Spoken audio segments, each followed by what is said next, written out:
by giving your teams opportunities to use AI, to learn about AI, to give them training opportunities, that usually shows them that, hey, this is actually real. And yes, this helps me. I'm learning something. I'm becoming more efficient. I don't like writing all these emails. I don't like going through all these meeting minutes and figuring out who said what to whom when I wasn't able to attend. But this is actually really helpful. Right? So these learning experiences, I think, are absolutely key. Hello and welcome to Bots and People, your go-to podcast for all topics around learning and digital transformation. My name is Nico. I'm the founder of Bots and People, and we upskill people in large organizations in AI, low-code, and process automation with blended learning journeys to create more meaningful work. And today I have the pleasure to have Andreas Welsch with me. Andreas is an internationally recognized AI leader and the author of the book AI Leadership Handbook with over 23 years of experience, including global leadership roles at SAP. Andreas has advised Fortune 500 leaders on how to turn AI hype into real business outcomes. He's also a thought leader, keynote speaker, and the founder of Intelligence Briefing. We'll discuss his insights on AI strategy, getting employee buy-in, and what it takes to ensure AI is both effective and ethical in large organizations. Andreas, very nice to meet you. Tell us who you are and what you do from your perspective, maybe. Hey, Nico, thank you so much for having me. And everybody for watching and listening. So my name is Andreas Welsch. I started building my own AI advisory company, Intelligence Briefing, around the idea of helping leaders get more value and more tangible value out of AI. Because I see a lot of times, AI is this big, hairy topic that we need to wrap our head around, and we need to do something with it. But usually when leaders start with the technology angle, that's a sure way to failure. So you need to bring your people along. There are actually 9 aspects that I've found in more than 60 interviews with AI leaders that are critical to get right and get right simultaneously. And I'm excited to share more about those with you and with your audience today. But before we go more into your insights from these interviews, I find that super exciting. What fascinates you in AI, and what was your first touch point with it? So early on in my career, I spent a good amount of time in IT, actually. And one of the things that fascinated me then and still fascinates me today is how you build something and put so much thought and engineering mindset into it that it scales and that it scales almost infinitely. So I'm driven by this curiosity of how can you build something, a product, for example, or an application, and roll it out and deploy it to as many people as possible in your company with the least amount of disruption possible. And disruption isn't only on the technical side, right? It's also the process, the change management side in bringing people along. So that's the part that excites me about it. And AI is just on this hockey stick trajectory where we're seeing so many new innovations and inventions being made that it's becoming a basic technology and similar to electricity. So the sky is the limit of what we can actually do with it. But whatever we do want to see that it scales. So that's the part that drives and excites me about it. One question I wanted to ask you, I get a lot right now also from company leaders, is the relation between process automation and AI. Because at the moment, a lot of people asking about AI and the hype is huge. Process automation got a little bit more in the background. But how are these two terms related, and what is more important, AI or automation? I know it's a provoking question. From my experience, they need each other. Process automation obviously is great when you have a standard process, you go through repeatable steps. It's been in many ways a way to integrate different systems where there's no API level integration or system level integration available, but it's probably something on the UI user interface level. You have AI that can work really, really well with patterns in data, with things under uncertainty, where it's not always clear cut. If this happens, then do that. Actually, there, as a next step, the industry has been talking a lot about this concept of AI agents lately, especially this summer, where you give this AI a goal and it goes and tries to figure out how to reach it. And it comes back to you with questions, and ideally, you're always in charge and can review the next steps and guide it. There, I feel these agents will hit a limit. And that limit is once you need to interact with the system that cannot be reached through an API or through a system level integration. Actually, just the other day, Anthropic came out with an interesting enhancement to their model where their LLM can interact with UI elements. So I believe the two, RPA, robotic process automation, and AI need each other to automate steps in a workflow that are more complex, that have more uncertainty. And even going forward with generative AI and these agents, they again need some kind of interaction and an ability to interact with UIs. You say basically it's both kind of tools and the goal is in the end to make life easier and to some extent. Yeah, exactly right. And I think it comes down to what are you trying to solve? It's the old comparison or the old saying that not every problem is a nail just because you have a hammer. So what are you trying to do? If it's about automating repeatable steps, process automation is great. If you're looking to enhance it, maybe do your document processing, extract more information from documents, AI is great. And then if you want to take it further and say, now go develop a strategy or a proposal for me based on the following criteria, agents, AI, and process automation working in tandem can be the solution. Yeah. And then you had a quite long career at SAP and in the enterprise world. What made you then switching to the speedboat and being an independent advisor and consultant? I love that question. I was very fortunate at SAP to lead AI in different roles and different capacities over the last roughly 8 years, from working with large Fortune 500 companies in North America. What is machine learning then? What is RPA? How should you use these technologies? To building a center of excellence in SAP's largest development organization for S4HANA, to also leading product marketing and building that organization up for AI.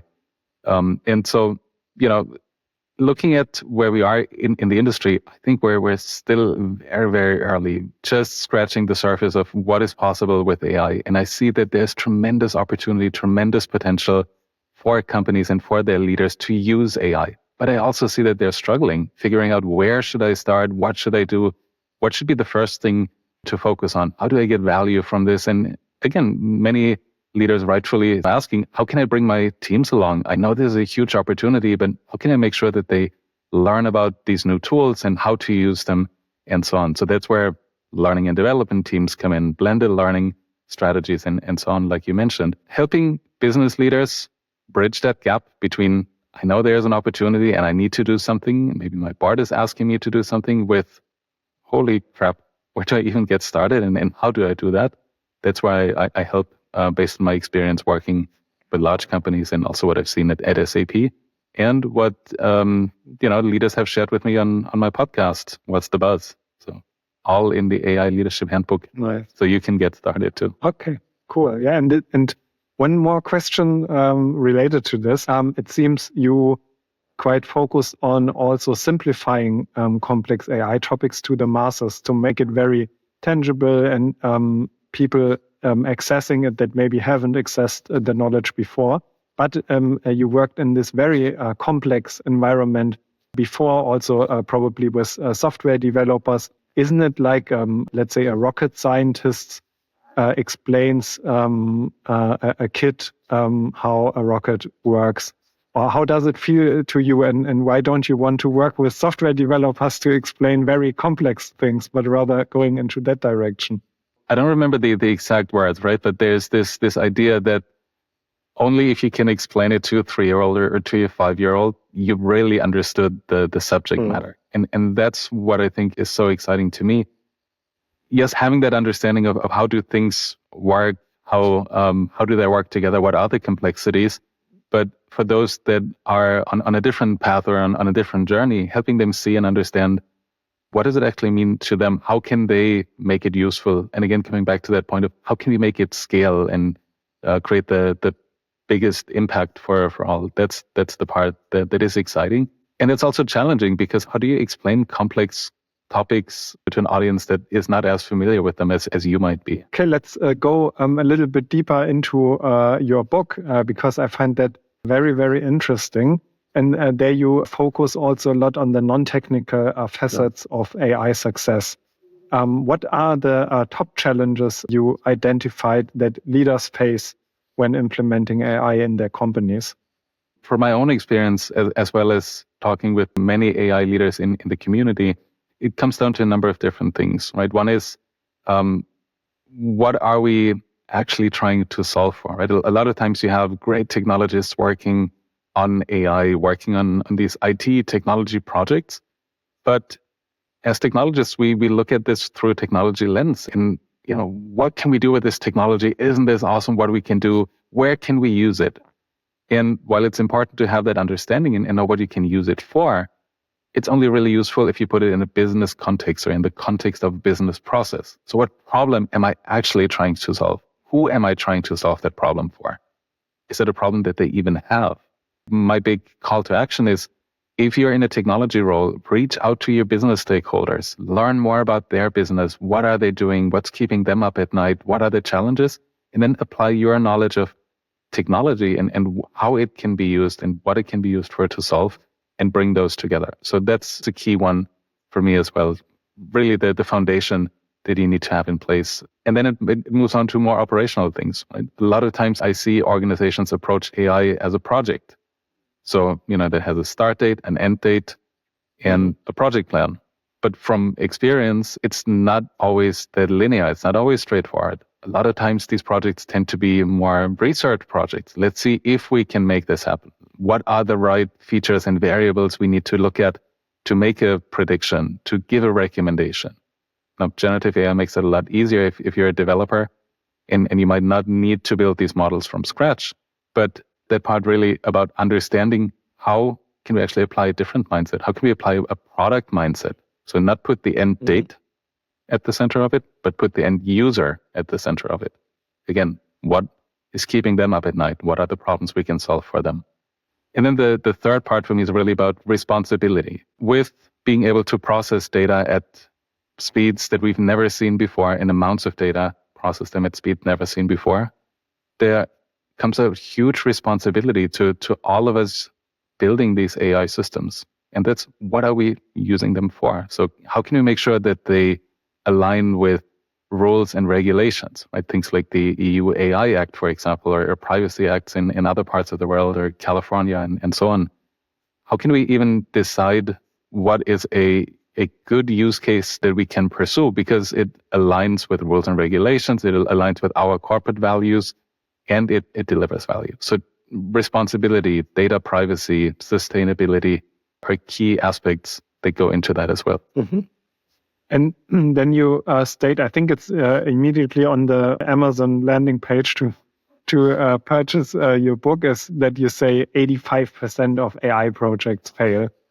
And my question is, what do you consider an AI project in that sense, and how you came up with this number?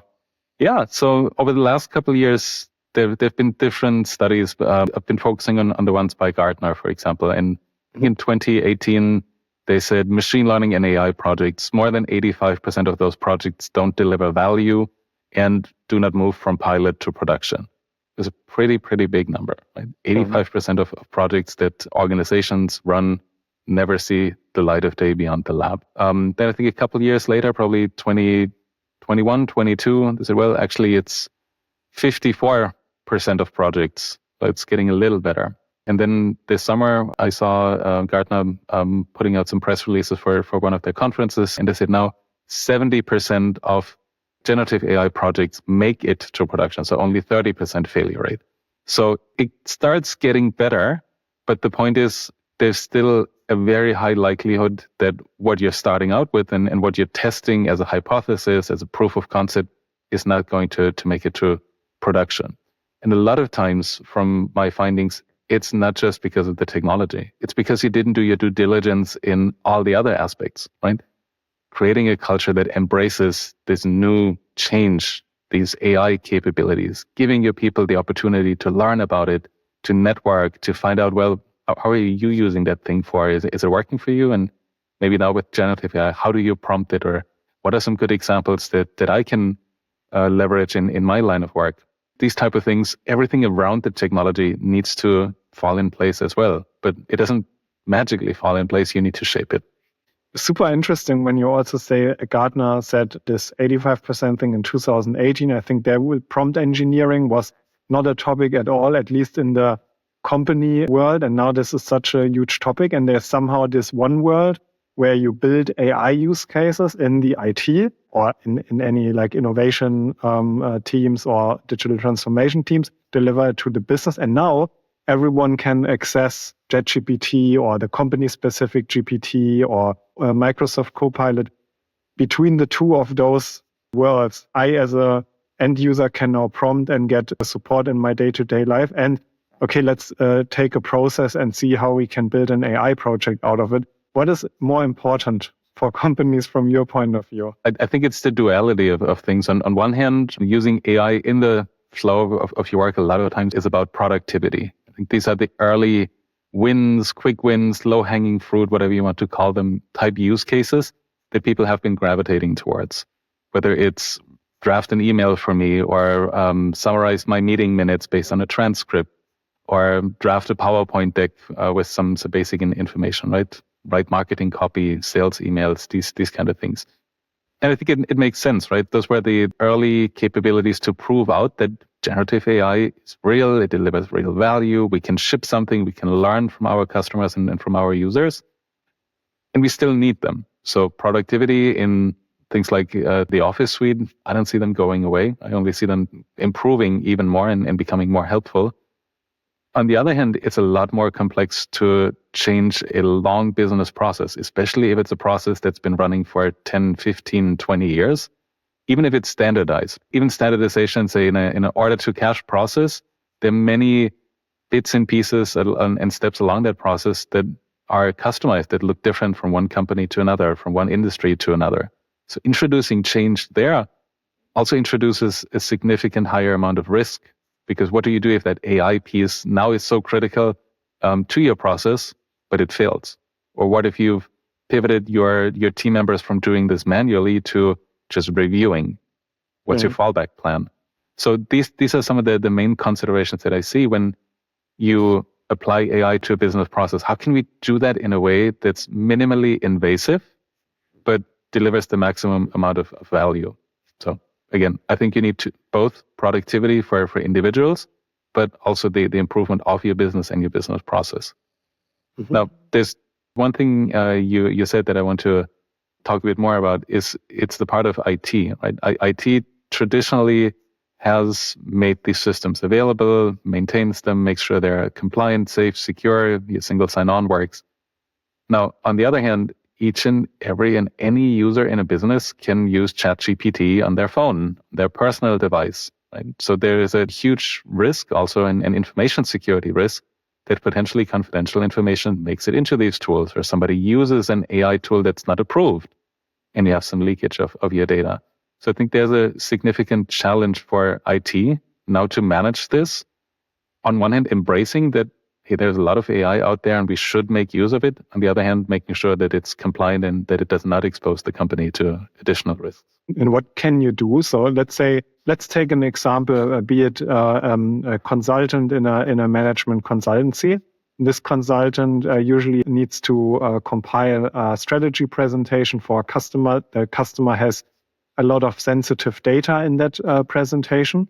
And then the consultant has two options. I can do it the traditional way, hire 5 interns and take a week to finalize it, or can take generative AI, put all the briefings from the customer, all the sensitive data in ChatGPT, and then get, even just in the public, ChatGPT has bought with PayPal a private license for it, and then putting all the customer data into it.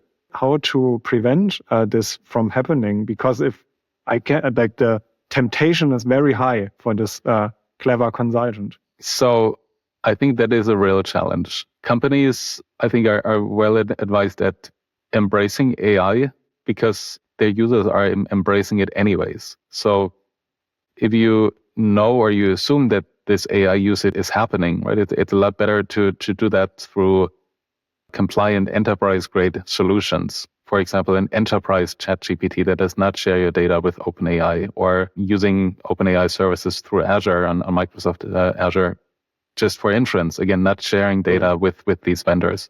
I think it's about, on one hand, giving options, giving approved options to say, if you have the following tasks, here are the products that are approved for use. But first of all, also realizing that there's probably no way around this, that people are going to use it. So you want to make sure that it's at least on some tools or some platforms that you have approved and that don't expose your company to risk of data leakage. Yeah, so basically give them the safe path yes. to use it and explain it.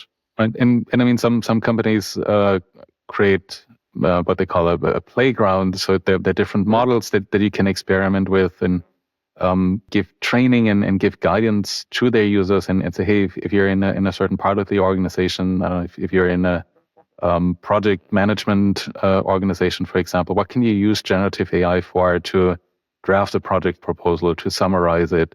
And how can you use maybe OpenAI's GPT-4 model for this? And how does Claude and how do others work? And maybe we behave differently with the same prompt.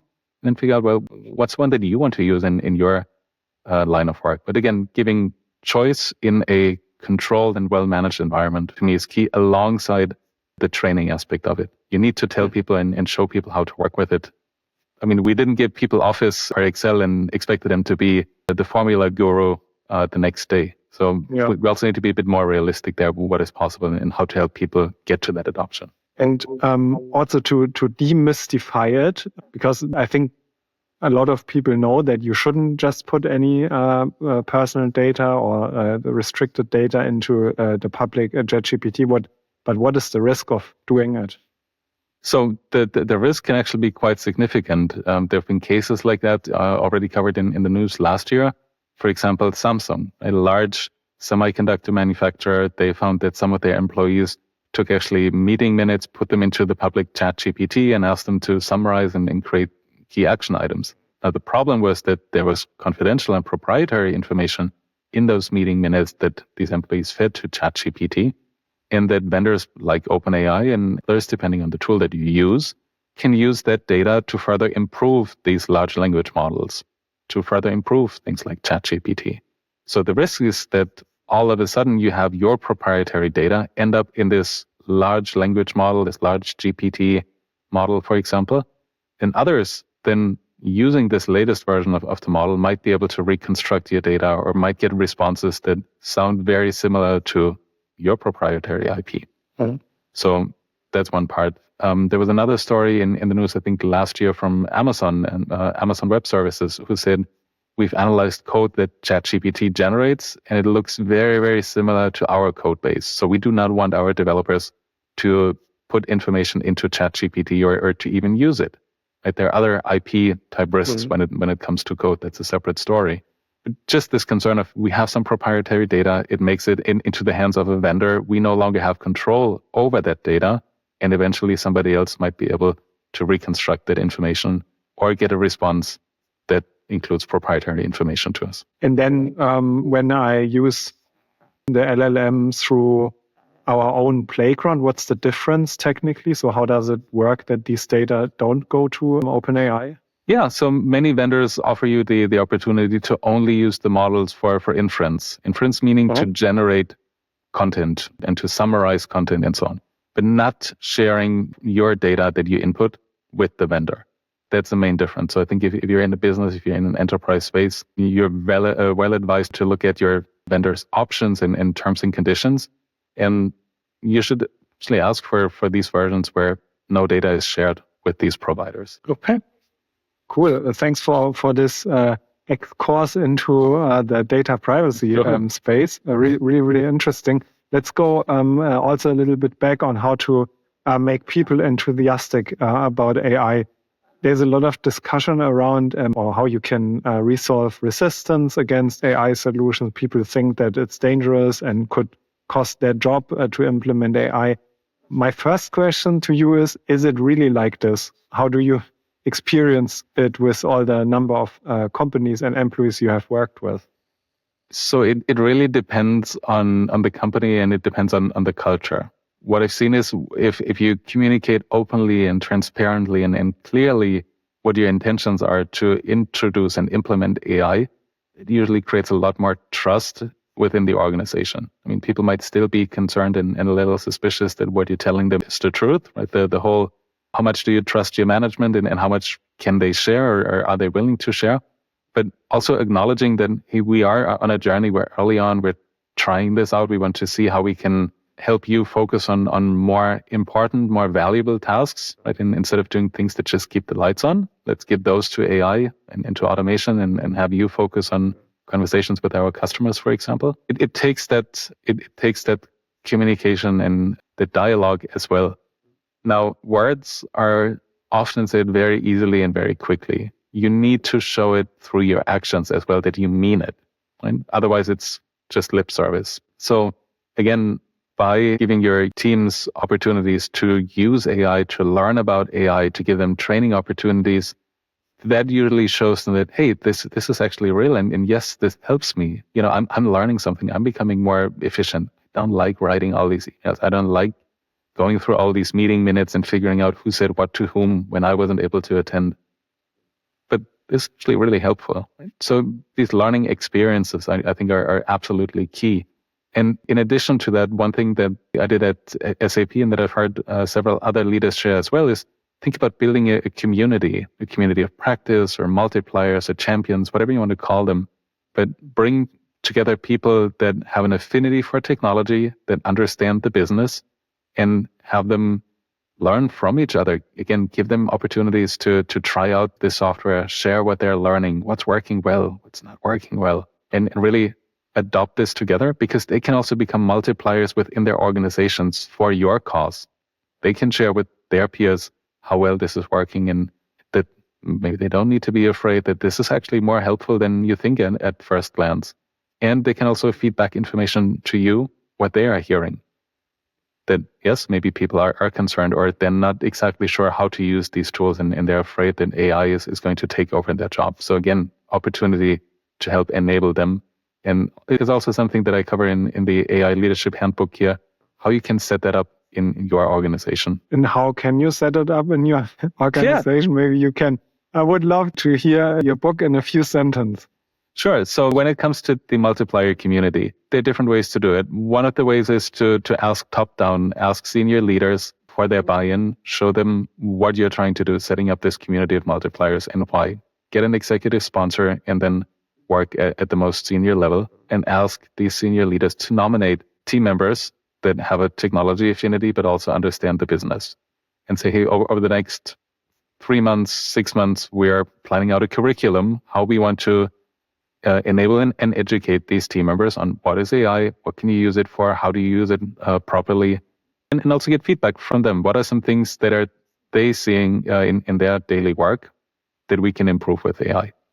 And from there on, set up regular meetings with that community, provide ample space for them to have conversations among themselves. Doesn't always have to be you talking to them and telling them something new. Sometimes, it's a good opportunity for them to discuss, what did you try out? How is it working for you? Have you tried this? Have you tried that? So a bit of self-help and peer discussion can be immensely helpful as well. And then, gather feedback at different milestones. How are we meeting our goals? Do you feel you've learned more about AI or you know more about AI than you knew before? Where are the gaps? What are some other things you would like to learn more about?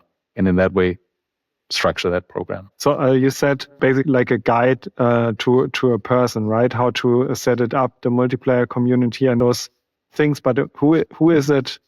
Who is this directed to? So who usually in the company wears the hat of wanting to do it and doing it? That's a very difficult question. It varies by company. It can be a chief AI officer if the company is very, very much on the leading edge. It can be a chief digital officer, a chief technology officer, even a chief information officer, or any of their direct reports. So a VP of enterprise applications might be looking at AI built into business applications and where can we use them and how can we work with our business and get those things across. So I think it really varies, but ideally there's one person responsible for it. Sometimes it's the person that owns the strategy and the budget. I see that gravitating more towards the CIO lately in many organizations. And then the question again is, how do I work with my business peers and get their buy-in and set up these types of programs? Can you share an example of an initiative you have seen that's on a company that's very advanced, and what are the success factors of this? Sure. So I was very fortunate to work with a large biopharma company during the machine learning cycle and hype cycle. And they were looking at matching incoming payments to open invoices with the help of machine learning and AI. Now, they're very open and transparent as well with their team members in that finance department, why they wanted to look at AI to help match these payments to open invoices. It's tedious, it's laborious, it's error prone. There are hundreds of payments we get a day. We cannot really scale the business, and it's not even, good work or fun work that people enjoy doing. There are other things in the business where we need that expertise, and these team members help. So that was one of the things that helped. Then, going through things like a pilot program or a proof of concept. Can we take some data, put it through the model, see what the responses and recommendations are? Are there some changes we need to make? So also be transparent with your team members that AI isn't perfect. It's definitely not perfect all the time, because that helps manage expectations when you deploy this into production. Then occasionally there are some things that might happen that you didn't expect, or you thought it would know this or do this, but it didn't. Well, it's not perfect. So that was an important learning as well. And then from there on with the deployment, see how can you close your books in 3 days instead of 3 weeks, I think it was. So dramatically improving and shortening the time frame with the help of AI. And again, that is something you want to take to your business stakeholder and say, look what we've been able to achieve. We've been looking at reducing the days sales outstanding, a key metric that finance looks at, from, 90 days to 60 days or to 45 days. And again, that helps you build momentum for the next things you're building. And let's look a little bit into the future as well. Where will enterprise AI technology stand in 5 years? Will it be integrated in every SaaS solution, so in SAP, Salesforce, and so on, or will companies build their own interfaces? How do you imagine that? 5 years is a very, very long time horizon. 2. I can also live with 2 years, maybe. Even 2. Look, last year, to give you an example, again, this summer, the tech industry was buzzing with excitement about AI agents. You give them a goal, they figure it out, they come back with the solution. You don't need to do these things yourselves. It works on more complex things. Looking back, about a year ago, in the spring of 23, there were the first emerging agent frameworks where people said, hey, we can use large language models. We can give them a task. They can understand what is actually said. They have enough information to maybe write some code, to connect to an API by themselves and execute that code. So I think that's promising. And you saw vendors jumping on the bandwagon with Microsoft and Copilots and their frameworks, with Salesforce and Agentforce, and just recently SAP as well with Joule and multi-agents, have more agents collaborate in a process. So development is happening super, super quickly. So we're not only talking about these concepts anymore, they're here. And again, just a couple of days ago, vendors like Anthropic, building one of those large language models that many companies use, came out with an enhancement to their model where it can actually execute clicks in a controlled environment. So coming back to that RPA automation and AI synergy.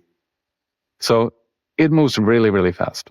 So now in front of that backdrop, I think we are going to see a lot more autonomous processes, autonomous business happening, especially when agents and agents of different companies collaborate and exchange information so that they optimize, for example, demand and supply, or somebody on the West Coast looking for material from an East Coast supplier that would need to ship it there, and the other way around. Well, what if these agents knew about each other and said, well, you can actually buy it from this other local company here, and you reduce your shipping time and shipping cost. And if you're on the East Coast, you can buy it from these other approved suppliers.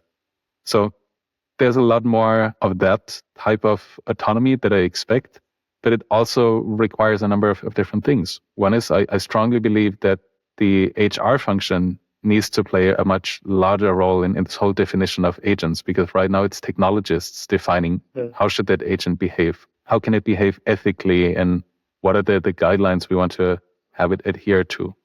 I think HR, with all the information about how do we do that with humans and people, what do we expect them to do, what are the guidelines, and so on, we'll likely see more of cross-pollination there.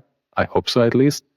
And then doing these things, having agents communicate with each other and optimize parts of a business process in a way that is ethical and that is not just reward-oriented.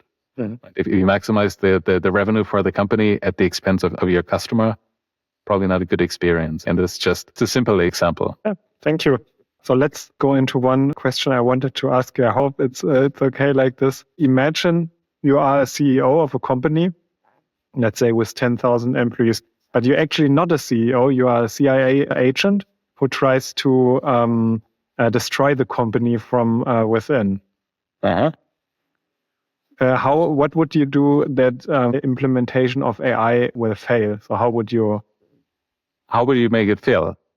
Do what you've always done. Chase the shiny object. Spend money on pilot projects that don't go anywhere. Don't involve your people. Just build it out of the technology ivory tower. Use data to discriminate wherever you can. Optimize for the company's reward and gain. It's not respecting the environment and the people. Those would be some things that come to mind if you really wanted to make that AI initiative fail. On the flip side, don't do it if you want to have your AI project succeed. Yeah, cool. Yeah. Sorry, one more thing. To make your AI project fail, don't read the AI Leadership Handbook. Don't read the book. Yeah, I love it, Andreas. It's interesting how fast you came up with these things, how to fail with the initiative. Maybe you just can go into a poster or something like this. Yeah.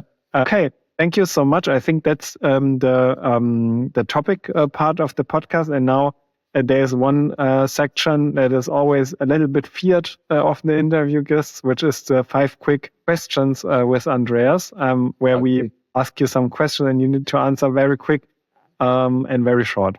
Okay, here you go. First question, if your career was a song, which song would it be? Don't Stop Believing. Nice. Is there a sci-fi book or movie you think best captures the future of AI? The Matrix. Wow, okay.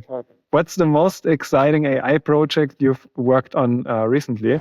Dodge this. Recently, that's a good point. So using AI and exploring agent frameworks, for example, AutoGen from Microsoft, and getting that to work on my machine. Then if you could have dinner with a visionaire, dead or alive, who would it be? Elvis Presley. I was at Graceland once and he had 3 TVs, the 3 channels that were available at the time, so you could watch them all at the same time. So staying on top of news, that's the big thing. And the last one, what's your favorite non-work related hobby that helps you stay creative? I love making music. Try to play the guitar and try to learn it. I pick it up once a quarter and, try to figure out the chords. But what works a lot better for me is actually keyboards and drums. So those are the instruments that I learned as a child already. Nice. Cool. Thank you, Andreas. That was it. I found it very insightful. Also, if you didn't get it yet, I want to say it again, buy the book of Andreas to get more insights like we covered in the interview. It's really worth it. You can get it on Amazon. I think that's the easiest. Exactly. Cool. Thank you so much, Andreas. Have a good day and see you soon. Thank you for having me. Bye-bye.